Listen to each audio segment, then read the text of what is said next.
Ops Manis 2023 berjaya menstabilkan bekalan gula di pasaran. Keputusan peperiksaan SPM 2022 diumum 8 Jun ini. Assalamualaikum, salam Malaysia Madani. Berita wilayah Isnin 29 Mei 2023. Saya Sahih Samsudin. Kami bawakan paparan negeri-negeri dan lintas langsung dari Sabah, Sarawak dan Perlis. Keputusan peperiksaan Sijil Pelajaran Malaysia SPM 2022 akan diumumkan pada 8 Jun ini. Ia melibatkan seramai 403,637 calon berdaftar di 3,355 pusat peperiksaan seluruh negara. KPM dalam satu kenyataan memaklumkan calon boleh mendapatkan keputusan peperiksaan SPM dari sekolah masing-masing bermula pukul 10 pagi. Bagi calon persendirian, keputusan peperiksaan akan dihantar melalui pos atau calon boleh menghubungi Jabatan Pendidikan Negeri tempat calon mendaftar peperiksaan. Bagaimanapun, calon sekolah dan persendirian juga boleh membuat semakan keputusan peperiksaan masing-masing secara dalam talian menerusi pautan myresultspm.moi.gov.my untuk mendapatkan slip keputusan mulai pukul 10 pagi 8 Jun sehingga 6 petang 14 Jun. Keputusan peperiksaan juga boleh diperoleh menerusi sistem pesanan ringkas SMS. Ops Manis 2023 yang dilaksanakan Kementerian Perdagangan Dalam Negeri dan Kos Sara Hidup KPDN sejak 22 April lalu di beberapa negeri termasuk Kelantan telah berjaya menstabilkan kembali bekalan gula di pasaran. Tiada lagi krisis kekurangan bekalan bahan makanan itu direkodkan seperti mana yang berlaku ketika awal perayaan Aidilfitri lalu.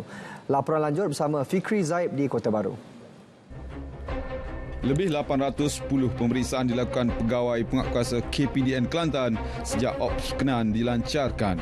Menurut Pengarah KPDN Negeri, Azman Ismail, hasil pemantauan pasukan penguatkuasa mendapati pengedaran bekalan gula sekilogram oleh 7 pemborong utama yang dilantik kepada 138 premis melibatkan 127 pemborong peruncit serta 11 pasaraya di negeri ini berjalan lancar.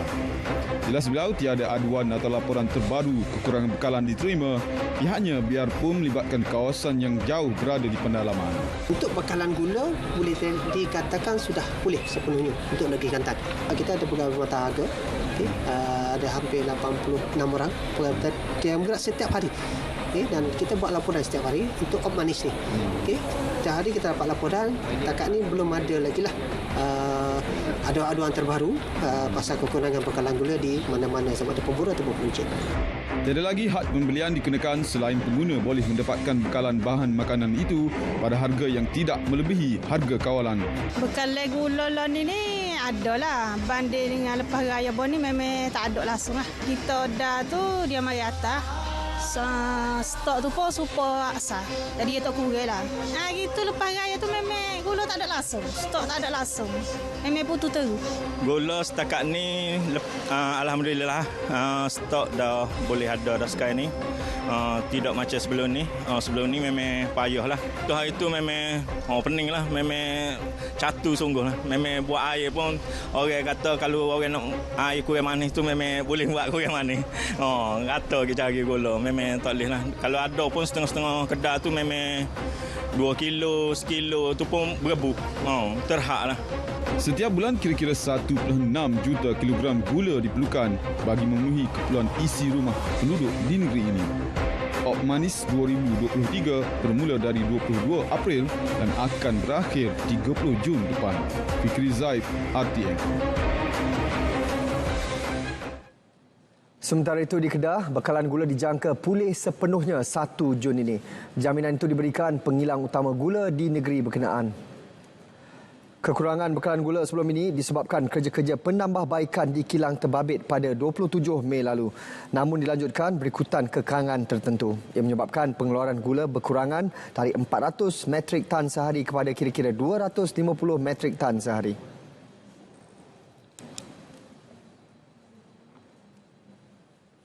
Yang penting sekali adalah berkenaan keberadaan bekalan gula di seluruh negeri Kedah. Jadi kita telah kenal pasti punca dan kita juga telah mencari jalan penyelesaian yang kita cuba untuk pastikan bahawa dalam masa terdekat ini bekalan gula, sekarang ini bekalan gula di Kedah stabil stabil. Kecuali isu-isu terpencil sahaja, kita di pihak KPDN Kedah telah berusaha sedaya upaya untuk mengatasi setiap aduan yang diterima, sehingga pegawai dan penguatkuasa saya pergi ke premis untuk memastikan bekalan gula sampai ke tempat-tempat yang diperlukan. Berhubung tindakan segelintir peruncit dan peniaga menghadkan pembelian gula, tindakan itu dibenarkan bagi memastikan orang ramai dapat membelinya. Kita pastikan bahawa setiap gula yang dijual ada 1,285. Sekiranya terdapat peruncit ataupun pemborong yang melakukan catuan, kerana untuk memastikan semua peruncit mendapat gula yang sebaiknya dan semua pembeli mendapat gula yang sebaiknya, dan untuk mengelak daripada panic buying, pembelian panik, maka itu kita tidak halang, boleh. Cuma kalau letakkan syarat beli gula premium baru dapat gula kasar, beli gula kasar baru dapat gula premium, itu tidak boleh. Bagi mempertingkat mutu perkhidmatan semasa ibadah haji, Tabung Haji TH memeterai perjanjian kontrak bersama syarikat Masyarik selama 3 tahun bermula tahun ini.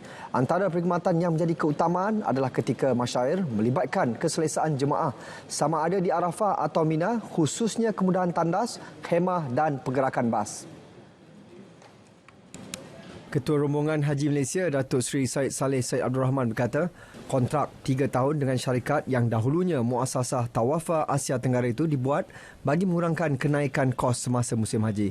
Keperluan itu membolehkan kos operasi dalam tempoh 3 tahun bermula tahun ini dapat dikawal. Kita kena faham bahawa kos haji itu ada pelbagai elemen-elemen yang lain seperti hotel, penerbangan, saja makanan di Mekah, Madinah, dan juga bayaran-bayaran wajib kepada Kerajaan Arab Saudi dalam kenderaan, dalam perkhidmatan-perkhidmatan yang lain di airport dan sebagainya. Ini adalah sebahagian daripada kos tersebut, iaitu yang disampaikan perkhidmatan itu oleh pihak Masyarik. Sebelum ini, kontrak TH bersama syarikat yang dilantik adalah secara tahunan. Kerjasama TH bersama syarikat dilantik bukan sahaja dapat menjimatkan kos, tetapi juga memberi keselesaan jemaah, khususnya semasa proses pra-pelepasan imigresen di Arab Saudi. Sebelum ke perkembangan berita selanjutnya, kita ikuti laporan cuaca semasa oleh Met Malaysia bersama pegawainya, Syazwani Yahya. Assalamualaikum dan Salam Malaysia Madani. Baiklah, pada ketika ini rantau negara masih lagi menerima pengaruh angin daripada arah baratan dengan kelajuan yang agak kencang, iaitu boleh mencapai sehingga 60 km sejam. Oleh itu, Met Malaysia masih lagi mengekalkan amaran angin kencang dan laut bergelora kategori pertama dan juga kedua, melibatkan kawasan-kawasan perairan yang bertanda kuning dan juga jingga. Amaran ini dijangkakan akan berkuat kuasa sehingga 4 Jun nanti. Dan di sepanjang tempat amaran berkuat kuasa, keadaan ini masih lagi berbahaya kepada aktiviti perkhidmatan feri, bubuk kecil serta sukan dan rekreasi laut. Baiklah, kita teruskan dengan melihat paparan imej gema radar terkini di mana hujan berserta ribut petir kini sedang berlaku melibatkan negeri Perlis, Kedah, Negeri Perak, Kelantan dan juga Terengganu. Manakala bagi negeri-negeri di pantai barat Semenanjung, tiada hujan yang dicerap pada petang ini. Dan keadaan cuaca yang agak lembap di sekitar negeri utara dan pantai timur Semenanjung dijangkakan akan beransur reda menjelang awal malam nanti.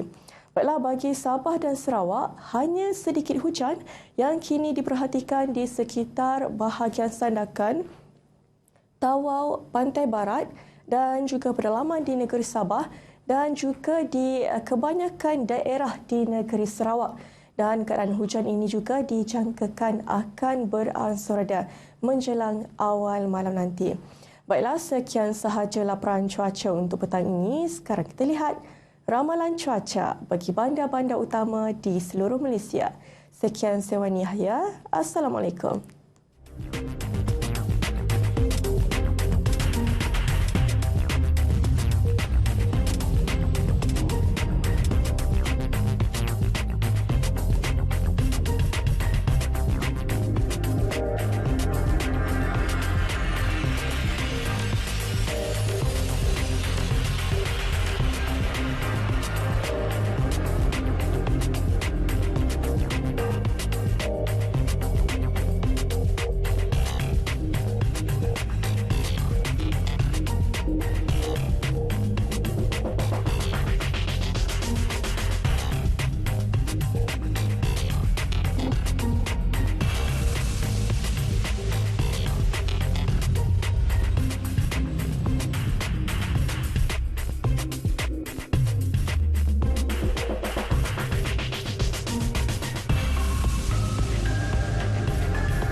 Kita ke Bumi Kenyalang. Antara fokus hari ini pembangunan industri buluh antara langkah Kerajaan Sarawak untuk terus memacu pengeluaran sumber biodiesel boleh diperbaharui. Perinciannya bersama Bu Mawin. Bu Ma, silakan. Ya, Sahih. Terima kasih. Pembangunan industri buluh merupakan antara langkah Kerajaan Sarawak untuk memacu pengeluaran sumber biojisim boleh diperbaharui. Premier Sarawak Datuk Patinggi Tan Sri Abang Johari Tonopeng berkata sumber buluh akan ditukar menjadi pelet, iaitu sumber biojisim yang boleh dijadikan bahan bakar seakan arang. Datuk Patinggi Tan Sri Abang Johari memberitahu ia merupakan sumber yang boleh diperbaharui memandangkan tanaman tersebut akan membesar dengan cepat apabila ditanam semula. Beliau memaklumkan buluh merupakan tanaman yang dihendaki oleh dunia kerana ia boleh menghasilkan banyak produk lain. Selain itu, Premier berharap buluh akan meningkatkan tahap ekonomi kawasan lawas. Datuk Patinggi Abang Johari berkata demikian ketika menyempurnakan Majlis Pecah Tanah sebuah pasaraya dan hotel di Lawas. Dalam pada itu, Perbadanan Kemajuan Perusahaan Kayu Sarawak Pusaka menyahut seruan Kerajaan Sarawak untuk beralih ke sumber lebih mesra alam dengan mengagihkan anak benih buluh betong kepada komuniti di daerah Lawas semasa majlis tersebut. Pengagihan itu diadakan bagi mempergiat dan mengembangkan pembangunan sumber buluh serta menggalakkan penglibatan komuniti dan penggiat industri dalam industri berkenaan. Projek komuniti buluh yang dilaksanakan oleh Pusaka bersama penduduk tempatan, penggiat industri serta Lembaga Kraftangan Malaysia bagi menghasilkan produk-produk yang boleh dijual di pasaran domestik dan dieksport. Baik, sementara itu, Datuk Patinggi Tan Sri Abang Johari memberitahu Miri kini berada di barisan hadapan dari aspek pembangunan Bandar Raya Pintar. Jelasnya, taman-taman di Miri dilengkapi dengan peralatan terkini dan isyarat peralatan tersebut dihantar ke pusat arahan sekiranya berlaku kecemasan dan dengan serta-merta sebarang masalah dapat diselesaikan. Menurut Datuk Patinggi Abang Johari, ini merupakan satu kejayaan besar dan beliau menyuruh bandaraya lain supaya mencontohi Bandaraya Miri dari segi aplikasi pintar ini. Beliau berkata demikian dalam ucapannya pada Majlis Penutupan Miri May Fest 2023. Datuk Patinggi Abang Johari memaklumkan Majlis Bandaraya Miri MBM telah menerima pakai program Bandar Pintar Miri pada 15 Mac 2021 dan melalui aplikasi teknologi digital berkenaan, MBM telah menyediakan perkhidmatan yang terpuji dan kemudahan untuk manfaat masyarakat Miri. Selain itu, MBM telah diiktiraf dengan status Indeks Bangunan Hijau Bertauliah dan ini membayangkan standard bertaraf antarabangsa. Datuk Patinggi Abang Johari memberitahu standard antarabangsa ini harus dihayati dari sudut kebersihan, interaksi sosial dan dari aspek tingkah laku yang melambangkan peradaban serta masyarakat bertamadun berlandaskan norma antarabangsa. Saudara, Timbalan Premier Dato' Amar Douglas Sugambas akan menganjurkan rumah terbuka bersempena sambutan perayaan Hari Gawai Dayak pada 1 Jun di Pusat Konvensyen Borneo BCCK di Kuching. Dalam kenyataan medianya, Dato' Amar Douglas memaklumkan beliau akan disertai 16 lagi Menteri-Menteri Persekutuan dan Negeri, para timbalan menteri serta wakil masyarakat Dayak pada majlis itu. Beliau memberitahu majlis tersebut bakal diserikan lagi dengan kehadiran Premier Sarawak Datuk Patinggi Tan Sri Abang Johari Tonopeng dan isteri Puan Sri Dato' Amar Jumaani Tun Tuanku Bujang sebagai tetamu kehormat. Sehubungan itu, Dato' Amar Douglas ugah menjemput orang ramai untuk hadir pada rumah terbuka berkenaan untuk berkongsi kegembiraan sambutan Hari Gawai kali ini. Beliau menambah antara pemimpin-pemimpin masyarakat Dayak yang akan hadir ialah Menteri Kerja Raya Datuk Sri Alexander Nantalinggi, Menteri Industri Makanan Komoditi dan Kemajuan Wilayah Datuk Sri Dr. Stephen Rundi Utom dan Menteri di Jabatan Premier Datuk John Sikitayai. Sementara itu, pada 7 Jun, Perdana Menteri Datuk Sri Anwar Ibrahim dan isteri Datin Sri Dr. Wan Azizah serta Premier Sarawak dan isteri dijangka mendirikan majlis makan malam Gawai Peringkat Negeri di tempat yang sama.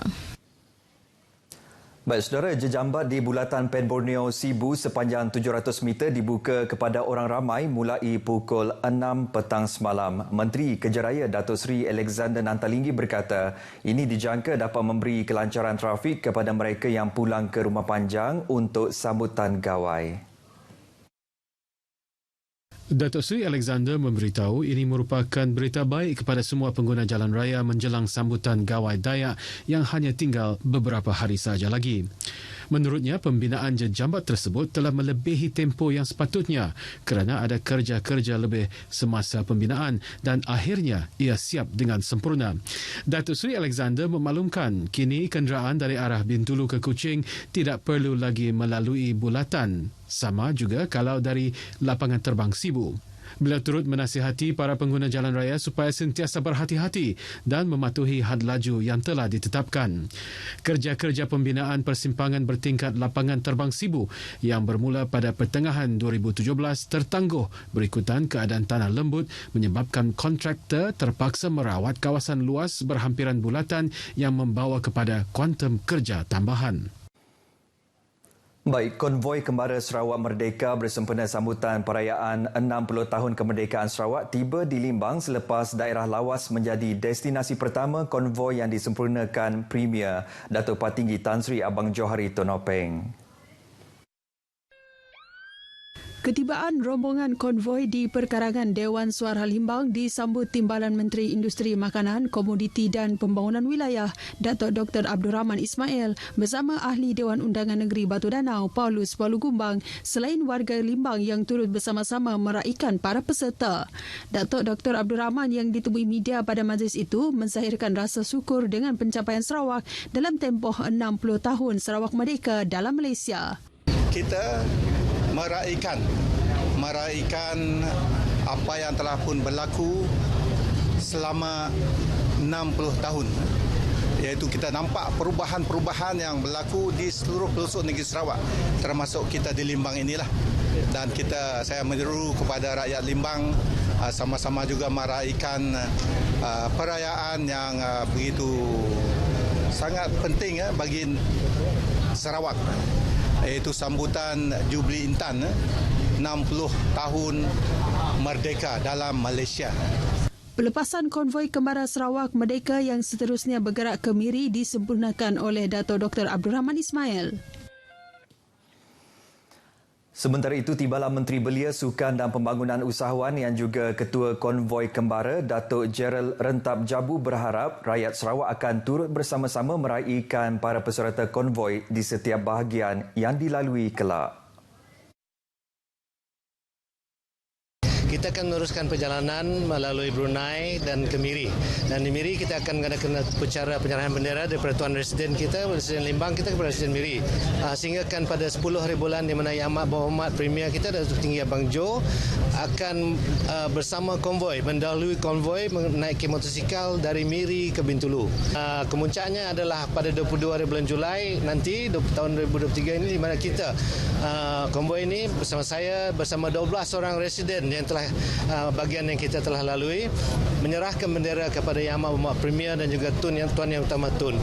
Beberapa peserta juga berkongsi pengalaman masing-masing menyertai konvoi Kembara Sarawak Merdeka. Alhamdulillah, saya berasa sangat teruja sekali menyertai konvoi Kembara Merdeka Sarawak bersempena sambutan 60 tahun Sarawak Merdeka. Inilah semangat anak muda. Ini adalah pengalaman pertama saya mengikuti konvoi Kembara dari Lawas sampai ke daerah Limbang. Merupakan satu pengalaman yang sangat menakjubkan dan mengagumkan kerana kita secara tidak langsung terlibat dengan perayaan sambutan 60 tahun Sarawak Merdeka. Jadi satu pengalaman yang sangat best lah, tidak dapat dilupakan. Kembara sejauh 3,516 km itu melibatkan kawasan utara hingga selatan Sarawak bermula di bahagian Limbang hingga bahagian Kuching. Amalan rumah terbuka seperti program Ngabang Gawai bertujuan untuk mengeratkan silaturahim, persefahaman dan keharmonian antara kaum berbilang bangsa, agama dan budaya di Sarawak. Timbalan Menteri di Jabatan Premier Sarawak, Datuk Gerawat Gala berkata, program anjuran Unit Komunikasi Awam Sarawak UKAS itu diadakan bersempena Hari Gawai yang akan disambut oleh masyarakat Dayak di Sarawak tidak lama lagi. Menurut Datuk Gerawat, program ziarah tersebut merupakan tanda kesyukuran atas berkat-berkat dan kejayaan yang dikecapi. Beliau menambah perbezaan dari segi etnik, bangsa, agama dan budaya di Sarawak dihormati antara satu sama lain dan telah menjadi teras budaya dan cara hidup masyarakat di negeri ini. Datuk Gerawat berkata demikian pada program Ngabang Gawai di Rumah Gawung Sungai Selejau asal Marudi. Beliau menambah kerajaan bukan sahaja mengiktiraf dan menghormati kepelbagaian masyarakat negeri ini, malah Kerajaan Gabungan Parti Sarawak amat menggalakkan setiap etnik untuk mengekal dan mempromosi budaya dan tradisi mereka masing-masing. Kepelbagaian sub-etnik masyarakat Kenyah merupakan kelebihan yang patut dijadikan satu kebanggaan. Menurut Ahli Parlimen Baram, Dato' Anyi Ngau, sesuai dengan semangat kerajaan perpaduan, kepelbagaian tersebut sewajarnya dijadikan inspirasi masyarakat Kenyah lebih bersatu padu dan bekerja keras untuk membina masa depan yang lebih cerah. Dato' Anyi Ngau memberitahu di Belaga sahaja terdapat beberapa sub-etnik Kenyah, antaranya Kenyah Badeng, Kenyah Umar Baha, Kenyah Umar Kelep, Kenyah Umar Sambob dan pelbagai lagi. Inilah keistimewaan kita ini. Keistimewaan kita. Bahawa kita ini berbeza-beza ini. Pokok dia dalam kita berbeza-beza macam ini bukan berarti kita ini tak pedulikan ataupun kita singkirkan satu sama lain. Beliau berkata demikian semasa merasmikan penutupan Ladong Bio Lepa Ajau, Anjuran Persatuan Kebangsaan Kenyah Sarawak, Cawangan Sungai Asap Belaga di Umar Badeng, Longdungan Belaga. Menurut Dato' Anyi, kepelbagaian tersebut akan menjadikan masyarakat Kenyah lebih unik kerana mereka kaya dengan seni budaya dan tradisi yang boleh dijadikan tarikan pelancongan. Justru sebagai etnik minoriti di Sarawak dan Malaysia amnya, masyarakat Kenyah perlu bekerja keras untuk memajukan diri dan keluarga. Ini terutama melalui pendidikan yang harus diutamakan oleh generasi muda agar mereka berupaya mengubah hidup ke arah yang lebih baik. Saudara, perkongsian itu tadi mengakhiri berita dari Sarawak. Salam Malaysia Madani. Kita kembali bersama Sahi di Angkasa Puri. Sahi, silakan.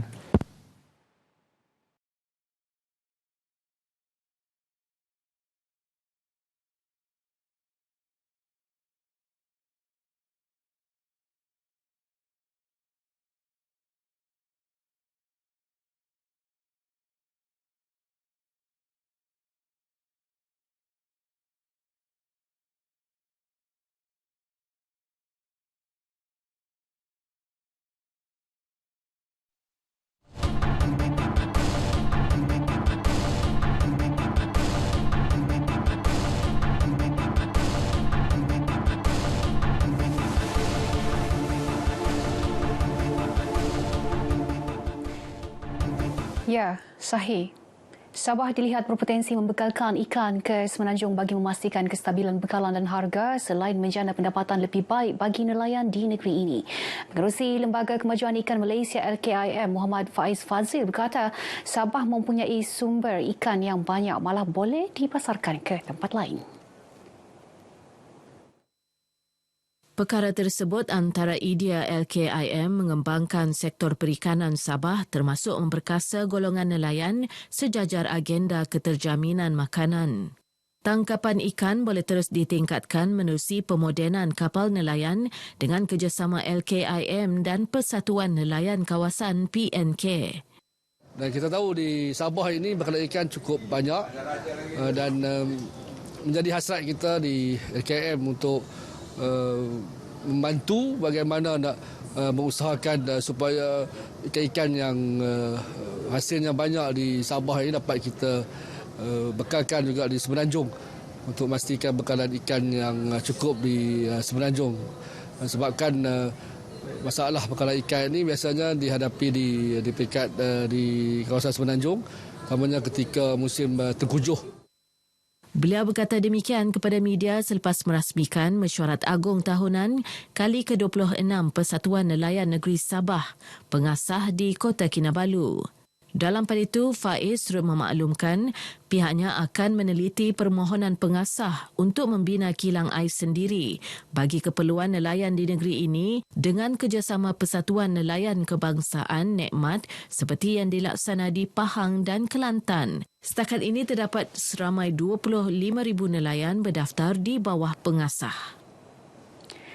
Persiapan bagi acara kemuncak Pesta Keamatan Peringkat Negeri di Hong Kong Kebangsaan KDCA Penampang berjalan dengan lancar. Untuk mengetahui lebih lanjut, terus saja bersama wartawan Muhammad Syafif Syahiran Deni di lokasi. Silakan Syafif. Ya, terima kasih Ann. Persiapan acara kemuncak Pesta Keamatan yang akan berlangsung 30 dan 31 hari bulan yang diadakan di Hong Kong Kebangsaan KDCA Penampang berjalan dengan lancar. Pelbagai program telah pun disusun atur untuk memeriahkan lagi acara kemuncaknya esok. Jadi untuk mengetahui lebih lanjut mengenai sambutan Pesta Keamatan, bersama dengan saya sekarang adalah pengurusi Jawatan Kuasa Induk Pesta Keamatan, Datuk Seri Panglima Dr. Jeffrey Kitingan. Baik Datuk, mungkin boleh kongsi sedikit kepada penonton mengenai persiapan bagi acara kemuncak Pesta Keamatan untuk 30 dan 31 hari bulan.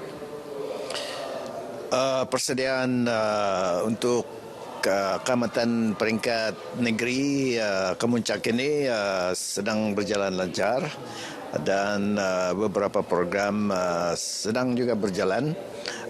Petang ini akan ada sodopi tutunan di SICC dan besok pagi nanti pada awalnya semua ahli-ahli jawatan kuasa induk dan pelaksana akan berada untuk menyambut ketibaan Ketua Menteri yang akan merasmikan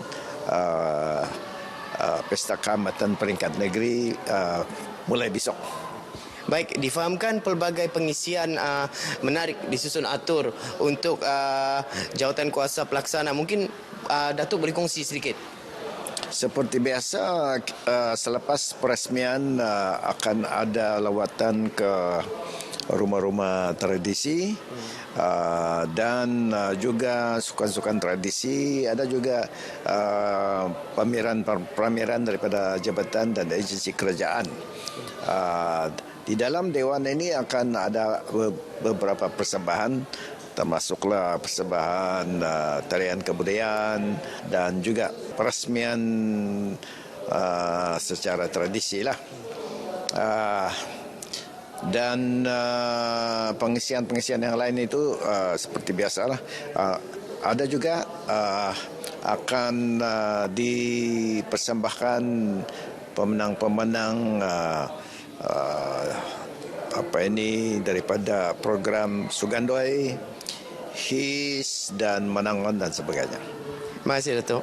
Baik, itu saja saya dapat kongsikan dari KDCA. Kembali kepada Ann. Ya, terima kasih Syafif.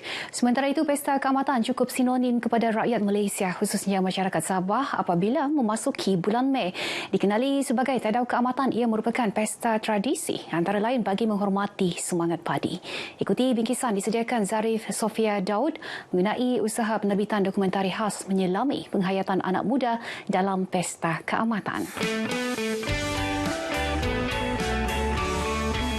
Pesta Keamatan lazimnya dipenuhi dengan pelbagai persembahan budaya dan kesenian tradisi masyarakat Kadazan, Dusun Murut KDM sepanjang bulan Mei dengan acara kemuncak berlangsung di Hong Kong Kebangsaan KDCA Penampang pada 30 dan 31 Mei.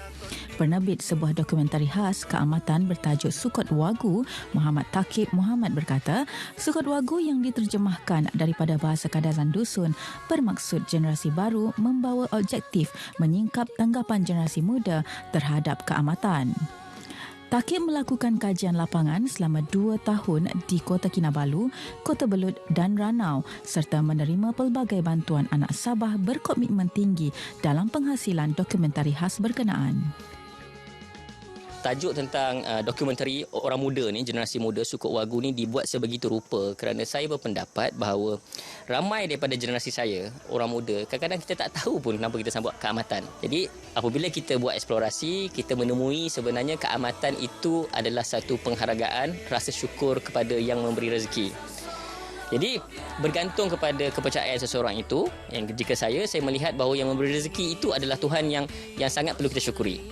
Dokumentari ini sesuai ditonton seluruh masyarakat Malaysia agar memahami maksud sebenar Pesta Keamatan dan Budaya diraikan bersama. Ditemui semasa pratonton Sukot Wagu di Sekolah Kebangsaan Tampulan Telipuk di Kota Kinabalu, Takib berkata keunikan yang terdapat di Sabah harus diambil perhatian generasi muda dan digunakan sebagai tarikan seni kepada dunia. Sementara itu, mereka yang berkesempatan menonton dokumentari ini menyifatkan budaya perlu dipegang erat agar dapat dikekalkan sehingga masa hadapan. Sangat sesuailah untuk generasi sekarang, terutamanya anak-anak muda, sesuatu penayangan yang bagus, dokumentari yang memberi sedikit pengetahuan kepada Sukot Wagu ataupun anak-anak baru untuk mengetahui sedikit sejarah dan latar belakang. Dia banyak contohnya macam situasi yang berada di sekolah ni, dia punya komuniti, dia punya punca ekonomi itu memang di situ. Jadi secara tidak langsung kan benda tu menunjukkan ataupun mengajar pada anak-anak yang ada pada hari ini, generasi muda pada hari ini, betapa pentingnya itu pertanian. Satu ilmu pengetahuan kepada generasi. Sebab biasanya kalau sebut perkataan keamatan, orang fikir nduk ngadau, Sugando yang menyanyi, yang apa upacara di atas pentas.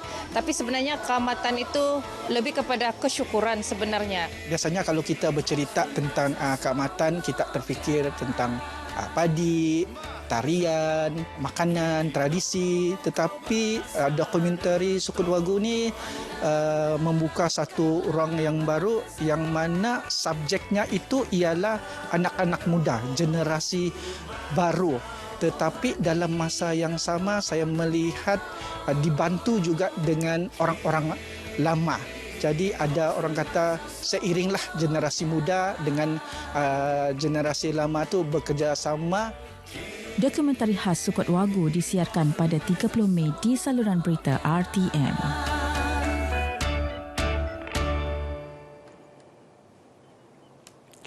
Kelulusan rang Undang-Undang Perlembagaan Negeri Sabah Pindaan 2023 berkaitan anti lompat parti disifatkan lebih penting bagi melarang wakil rakyat keluar parti selepas pilihan raya berbanding pemansuhan Perkara 6/7 Perlembagaan Negeri Sabah.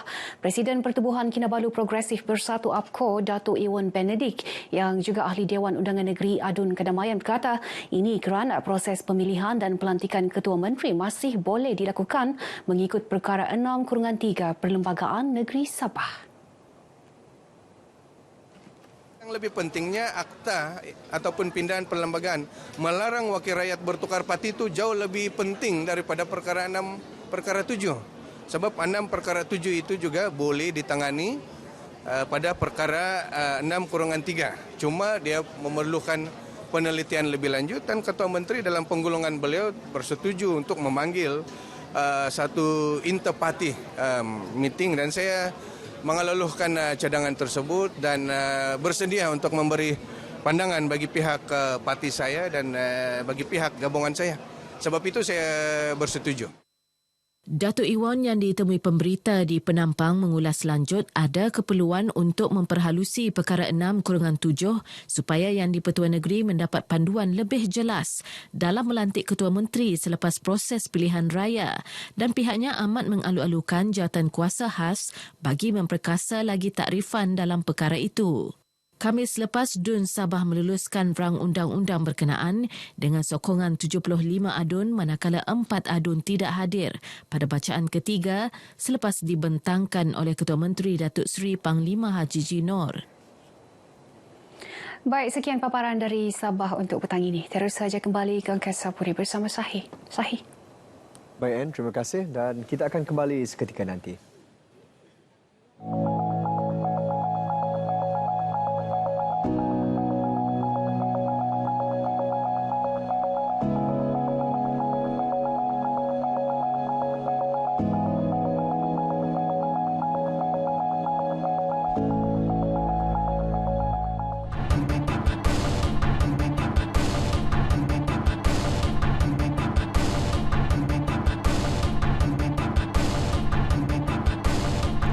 Akidah yang bersih berupaya menyelamatkan seseorang Muslim daripada terjerumus dalam amalan syirik dan khurafat serta membawa ke jalan yang benar. Perinciannya langsung bersama Ahmad Iqbal Arif Yaakob di studio RTM Kangar.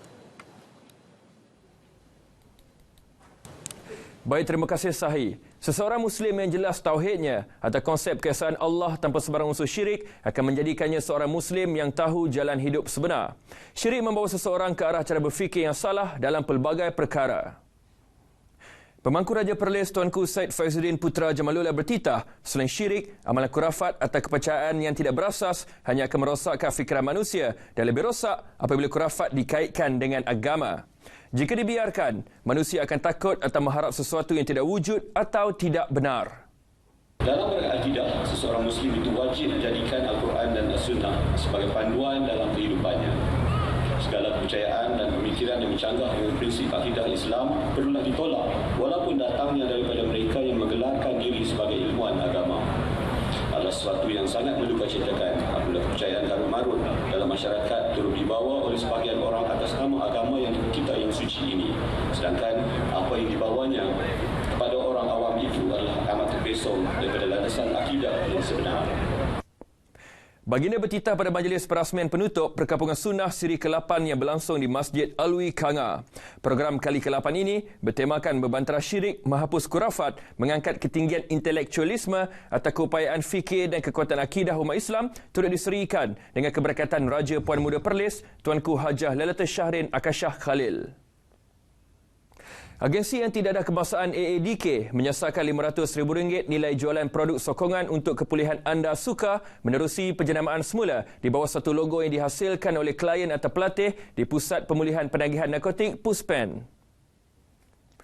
Produk suka secara rasminya dilancarkan Pemangku Raja Perlis Tuanku Syed Faizuddin Putra pagi tadi di Puspen Bukit Cabang. Menurut Ketua Pengarahnya Sutekno Ahmad Belon, suka adalah salah satu daripada 9 komponen dalam model iPulih AADK menjurus latihan kemahiran dan vokasional yang mendedahkan klien dengan ilmu bidang pertanian, perkhidmatan, pembuatan dan penternakan. Tapi kalau mereka masih lagi dalam proses rawatan, dia ada dia punya formula. Maknanya klien akan ada bahagian dia dan juga akaun amanah di bawah Puspen ni akan ada dia punya bahagian. Sebenarnya akaun amanah ni adalah untuk membuat modal. Nanti bila mereka keluar, kita akan sediakan platform untuk mereka menjual produk itu. Itu kita punya harapan. Beliau menyatakannya pada majlis sambutan Hari Terbuka AADK di Puspen Bukit Cabang. Penjenamaan logo tersebut juga bertujuan membina identiti untuk mempromosikan hasil keluaran produk Puspen seluruh negara. Pelbagai program bersama komuniti seluruh negara akan dilaksana Kementerian Perpaduan Negara ia bagi memastikan keharmonian pelbagai kaum terus teguh meskipun masih terdapat isu yang mampu menggugat keamanan negara.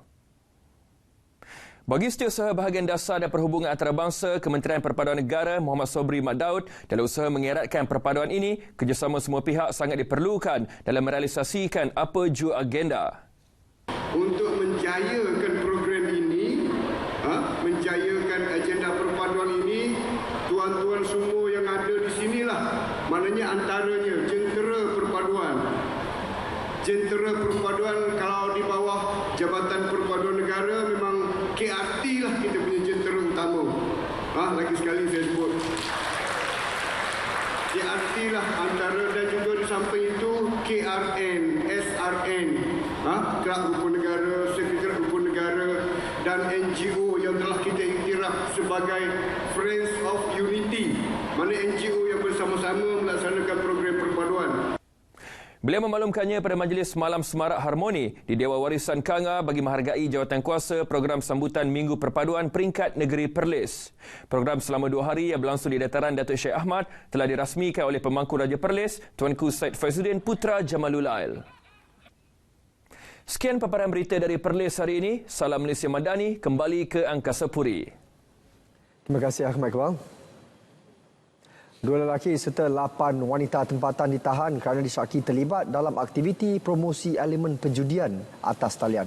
Tahanan dibuat dalam operasi bersama Jabatan Siasatan Jenayah JSJ IPK Pulau Pinang dan IPD Timur Laut. Kesemua suspek lingkungan usia 20 hingga 30-an. Sindiket beroperasi di pusat panggilan menyasarkan pelanggan dari luar negara. Kita tangkap ni, dia ni kita nampak dapat mesej maklumat lah. Ada calling center tengah jalan dan kita hasil tangkapan tu kita percaya mereka cuba untuk mempromosikan perjudian untuk menggalak orang main. Dan dia punya targetnya lebih kepada negara jiran lah. Orang yang nak main tu. Dalam operasi sama, 16 telefon bimbit dirampas termasuk 10 unit monitor.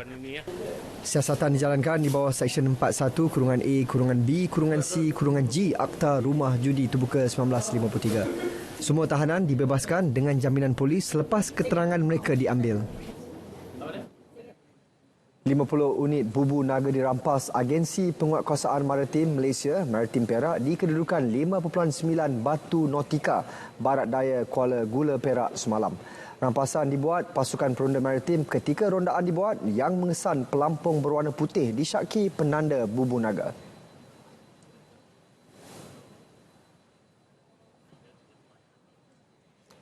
Kenyataan Pengarah Zon Maritim Kuala Kurau, Komander Maritim Muhammad Najahan Azman Hamid memaklumkan pemeriksaan lanjut ke atas pelampung itu menemukan sebanyak 50 unit bubu naga. Kesemua bubu naga yang dirampas dibawa ke jeti Zon Maritim Kuala Kurau untuk tindakan lanjut. Nilai anggaran rampasan berjumlah RM3,500. Kes disiasat di bawah Seksyen 11(3)(c) Akta Perikanan 1985 kerana menangkap ikan menggunakan kaedah yang tidak dibenarkan. Sejak Mei, sebanyak 132 unit bubu naga dirampas Zon Maritim Kuala Kurau dengan anggaran keseluruhan rampasan lebih RM9,000.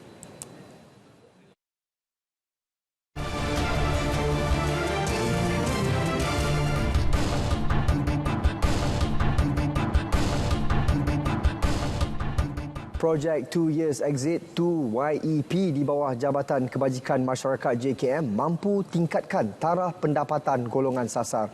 Pemilik kedai makan Rosmani Ismail, 45 tahun, berkata projek itu berjaya membawanya keluar dari kepompong kemiskinan dengan membuka perniagaan makanan sendiri. Ibu tunggal 2 anak itu berkata sebelum ini dia bekerja sebagai pembantu kedai makan dengan hanya pendapatan RM500 sebulan dan tidak mampu menampung keperluan keluarga. Selain menerima bantuan bulanan JKM, dana menerusi projek berkenaan dimanfaatkan bagi menambah modal serta mengembangkan perniagaan. Alhamdulillah, jadi apa dengan tu apa ni bagi modal apa dengan dorongnya kita tu. Pas kita pun semangat jadi apa jadi dia tengok orang customer pun ramai tu terharu lah. Jadi apa orang kata apa gembira tu. Dah kita dari asal susah dari kita kerja dengan orang 20 sehari sampai lah ni pun capai boleh kata dapat RM10,000 RM12,000 sebulan. Bayangkanlah alhamdulillah lah. Tengok ayat ceritalah. Banyaklah ujian tu banyak kan tu.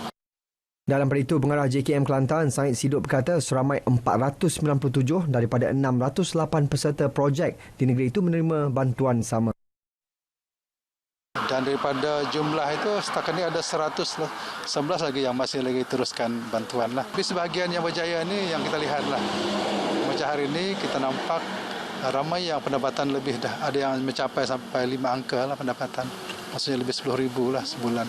Ada sampai RM20,000 sebulan. Lebih RM5 juta disalurkan bagi menaik taraf kampung budaya yang terletak di pekarangan Museum Negeri Kuala Terengganu.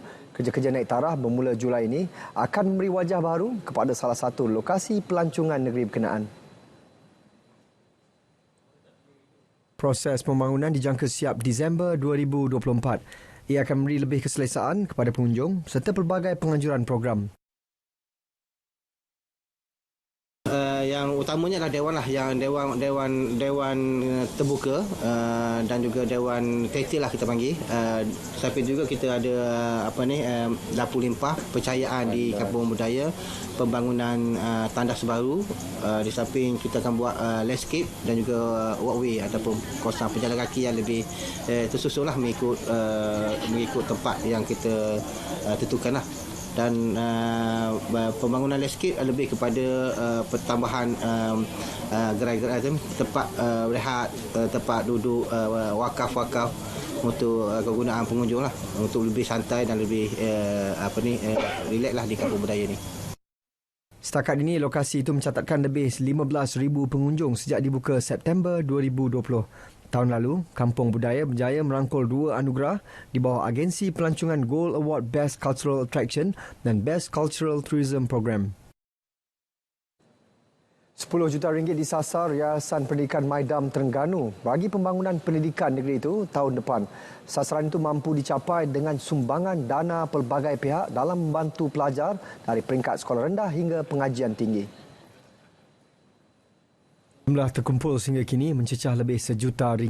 Dana akan disalurkan kepada 5 program pendidikan berkualiti. Ia melibatkan skim anak angkat, Prihatin at School, Prihatin at University, Boleh YPM Tolong dan fasiliti pondok. Kita tengok kejayaan selama ini dari segi pendidikan, sekolah menengah, sekolah rendah dan juga pelajar universiti. Jadi cukup kita katakan hebat dari segi performance dan peperiksaan.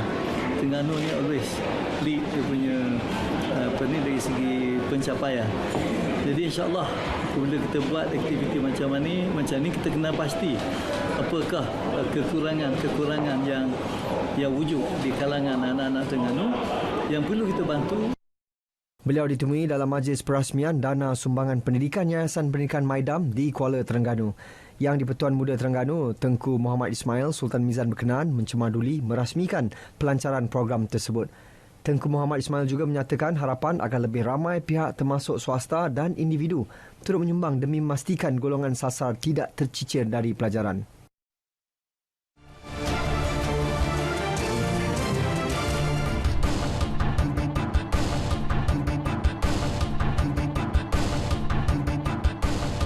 Jabatan Kerja Raya JKR akan membuat tapisan kontraktor terlebih dahulu bagi mengelakkan projek sakit terutama melibatkan fasiliti kesihatan. Tegas Timbalan Menteri Kerja Raya Datuk Seri Abdul Rahman Mohamad, mengikut rekod JKR, terdapat 166 projek berkaitan pembinaan fasiliti kesihatan. Katanya daripada jumlah itu, 24 mengalami kelewatan dan 22 daripadanya dikesan tidak mempunyai pengalaman dalam pembinaan projek fasiliti kesihatan. Dan terpaksa ada ketikanya kita menggunakan kontraktor penyelamat semula untuk memastikan kelancaran kerja-kerja tersebut. Dan ini kita adakan khusus, maknanya kita memilih, kita membuat penapisan, kita tidak ada rasa bimbang atas perkara yang kita laksanakan. Umpamanya, maksudnya saya nyatakan tadi, kalau kita ambil 200 kontraktor, kita saring, dan sebagai contoh hari ini kita hanya 35 orang kontraktor saja yang layak setelah kita membuat saringan. Beliau berkata demikian selepas perasmian kursus kompetensi kontraktor kesihatan di Alun Gajah, Melaka. Susulan kemerosotan prestasi keputusan Sekolah Darjah Khas Agama SDKA dan Sijil Menengah Agama SMA tahun 2022. Penilaian semula akan dilakukan Kerajaan Johor dan Jabatan Pendidikan Islam. Ia disebabkan pengajian agama dilakukan secara dalam talian akibat COVID-19 dan kekurangan guru-guru agama. Exco Hal Ehwal Agama Islam Negeri Johor Muhammad Farid Muhammad Khalid berkata perkara ini terpaksa diakui kerana pendidikan secara fizikal lebih baik berbanding dalam talian. InsyaAllah hasil daripada keputusan yang kita nyatakan pada hari ini, kita memberi komitmen untuk melihat semula keadaan ini, dan sekalipun ia berlaku dalam tempoh pandemik, batch pelajar ini, kita tak boleh ambil ringan. Keputusan SDKA dan SMA yang diumumkan hari ini menyaksikan hanya 79 pelajar menerima keputusan cemerlang dengan pencapaian 7 agregat berbanding 135 orang tahun 2021. Jabatan Agama Islam Negeri Johor akan memastikan parti seks bebas tidak dibenarkan berlaku walaupun bertukar tarikh dan tempat penganjuran. Exco Hal Ehwal Agama Islam Negeri Muhammad Farid Muhammad Khalid berkata pihaknya bersama Polis Diraja Malaysia PDRM akan terus meneliti laman-laman sosial yang dikenal pasti bagi mencegah dan mengenangi kegiatan tidak moral itu.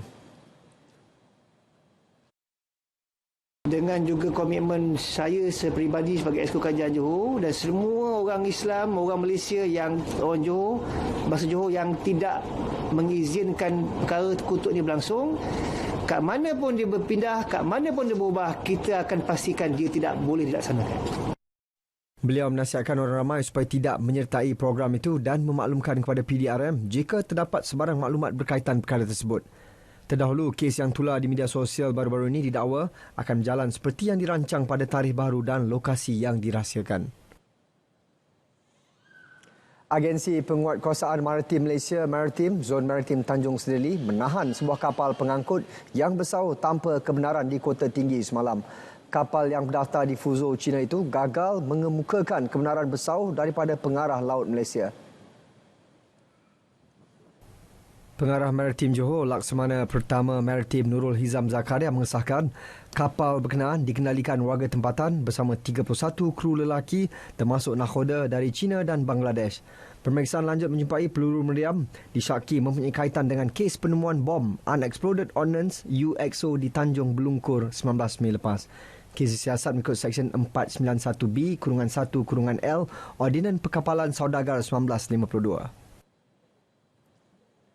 13 kenderaan ditahan Jabatan Pengangkutan Jalan JPJ di Johor semalam kerana menjalankan perkhidmatan teksi haram dengan membawa penumpang berantas sempadan Singapura, Malaysia.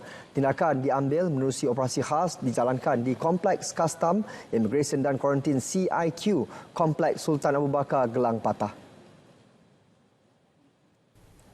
JPJ Johor menerusi kenyataan memaklumkan kenderaan terlibat menyalahguna lesen kenderaan motor mengikut Seksyen 23-2 Akta Pengangkutan Jalan APJ 1987. Pemandu terlibat akan didakwa di mahkamah. Jika sabit kesalahan, saman maksimum RM10,000, penjara 2 tahun atau kedua-duanya. 59 notis turut dikeluarkan kepada 47 buah kenderaan atas pelbagai kesalahan jalan raya melibatkan lesen memandu, lesen kenderaan motor dan teknikal.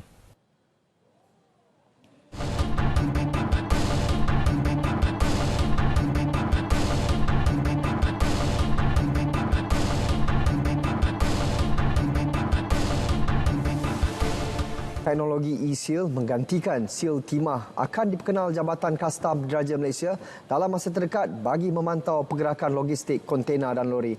Langkah itu bagi membendung aktiviti penyeludupan dan meningkatkan keselamatan kargo. Setakat ini, Kastam sedang mengkaji dan menguji keberkesanan e-seal sebelum penggunaannya di seluruh negara. Timbalan Menteri Kewangan 1, Datuk Seri Ahmad Maslan optimis teknologi tempatan baru itu juga akan meningkatkan 20% hasil negara.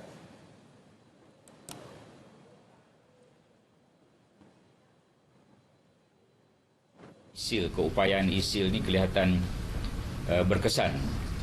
Kalau timah tu dah diguna berpuluh-puluh tahun, siapa nak tahu timah tu dipotong dan ditukar isi, masukkan dadah dan sebagainya. Jadi ia satu teknologi yang terkini yang kita harap boleh membenteras penyeludupan dan menambahkan hasil.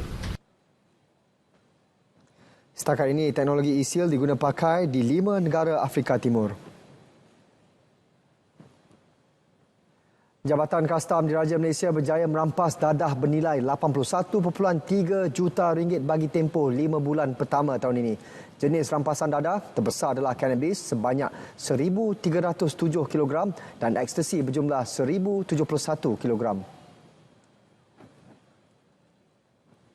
Jabatan Kastam tidak berkompromi berkaitan aktiviti penyeludupan di negara ini. Sebagai salah satu pemungut hasil negara, penguasaan pintu masuk negara, Kastam akan sentiasa tegas menguatkuasakan undang-undang. Selain itu, Kastam juga berjaya menuntaskan cubaan menyeludup barangan bersubsidi meliputi diesel, minyak masak dan gula. Bagi tahun lepas, jumlah nilai rampasan penyeludupan lebih RM573,000. Kementerian Pendidikan KPM menafikan mengeluarkan surat arahan kepada semua ketua bahagian, pengarah pendidikan, pengetua dan guru besar untuk menonton filem biopik Anwar The Untold Story. Menerusi catatan di Facebook, KPM memaklumkan surat arahan yang tular di media sosial itu adalah palsu. Justru KPM meminta semak kesahihan maklumat dan jangan berkongsi sekiranya tidak pasti dengan sumber berita. Representasi kes pecah amanah Babit bekas Perdana Menteri Datuk Najib Razak dan bekas Ketua Setiausaha Perbendaharaan Tan Sri Muhammad Irwan Suriga, Jabatan Peguam Negara AGC hari ini memaklumkan memerlukan lebih masa bagi memutuskan representasi dikemukakan Tan Sri Muhammad Irwan. Dalam prosiding, Timbalan Pendakwa Raya Muhammad Saifuddin Hashim Musaim berkata lebihan masa diperlukan bagi meneliti surat representasi kerana melibatkan jumlah besar iaitu 6 bilion ringgit. Mahkamah kemudian menetapkan 9 Ogos bagi tarikh pengurusan kes bagi pendakwaan memaklumkan status representasi. Representasi itu yang kedua dikemukakan bekas Ketua Setiausaha Perbendaharaan pada Mac lepas. Pada 2018, Datuk Seri Najib dan Tan Sri Irwan didakwa atas 6 pertuduhan pecah amanah membabitkan harta kerajaan Malaysia berjumlah 6.6 bilion ringgit berkaitan bayaran kepada International Petroleum Investment Company. Bagaimanapun, kedua-duanya mengaku tidak bersalah atas kesemua pertuduhan tersebut. Menghargai pengorbanan bekas prajurit, RM20,000 disumbang kepada Badan Kebajikan Bekas Prajurit Sungai Buloh. Selain itu, RM5,000 turut diberikan kepada Badan Kebajikan Isteri Bekas Prajurit. Menurut Exco Generasi Muda, Sukan dan Modal Insan Negeri Selangor Muhammad Khairuddin Othman, sumbangan sebagai penghargaan atas jasa dan bakti mereka menjaga keamanan negara. Kita merasakan sudah tiba masanya kita melihat kepada kemodal insanan kepada bekas-bekas prajurit kita. We want them to have they can survive dalam masyarakat kita. Di antara cara dia adalah melalui persatuan dan bergerak dalam organisasi, dan persatuan ini melihat kepada kebajikan mereka sendiri. Tambahnya, sumbangan diberikan sebagai sokongan Kerajaan Negeri Selangor kepada prajurit negara. Berita wilayah berakhir di sini. Terus setia bersama Berita RTM untuk perkembangan sahih sepanjang masa. Malaysia Madani, tekad perpaduan penuhi harapan.